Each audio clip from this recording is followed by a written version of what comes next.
మనం ఎక్కడి నుంచి మొదలు పెట్టామన్నది గుర్తుంచుకుంటా చూసారా, ఆడెప్పుడు గొప్పవాడుగానే ఉంటాడు. మరి అలాంటి గొప్ప వాళ్ళకి తార్కాణం ఈ కొణిదెల కుటుంబం.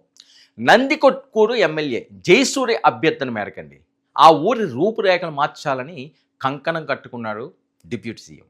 చూడండి, ఒక ఎమ్మెల్యే ఆయన చెప్పారు, సార్ మీ పేరుతో ఉన్న ఊరు, మీ మూలాలు కూడా అక్కడ ఉన్నాయి అని ఒక్క మాట అనగానే ఎవరెవరికో చేస్తున్నామో నా మూలాలు ఉన్నదాన్ని నేను వదిలేస్తానని వెంటనే రంగంలో దిగిపోయాడు. ఏడాది క్రితం జూన్ 11న పవన్ కళ్యాణ్ ఆ గ్రామాభివృద్ధికి హామీ ఇచ్చారండి.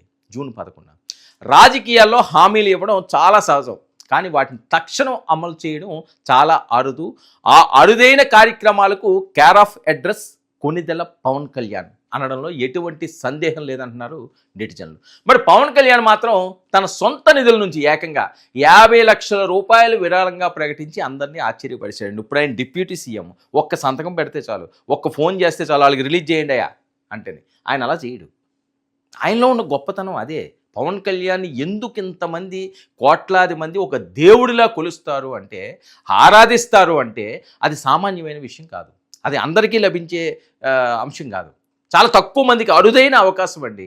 నేను చాలా సందర్భాల్లో మాట్లాడాను, చాలామంది చాలా సందర్భాల్లో మాట్లాడారు. పవన్ కళ్యాణ్ గారికి కానీ చిరంజీవి గారికి కానీ ఉన్న వాళ్ళు ఫ్యాన్స్ కాదు, భక్తులు.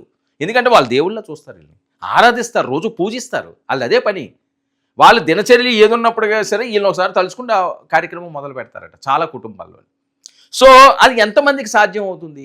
వాళ్ళకి ఏ సాయం వీళ్ళు అందరికీ, ప్రపంచంలో ఉన్న వాళ్ళందరికీ, వీళ్ళ అభిమానులందరికీ సాయం చేయగలరా? చేయలేరు కదా. ఏదో కొంతమందికే చేస్తారు. కానీ వాళ్ళకి సొంతంగా చేసిన ఫీలింగ్ తోటి వాళ్ళ అనుభూతిని పొందుతూ వీళ్ళని ఆరాధిస్తూ బతికే బతుకులు ఎన్ని ఉన్నాయో.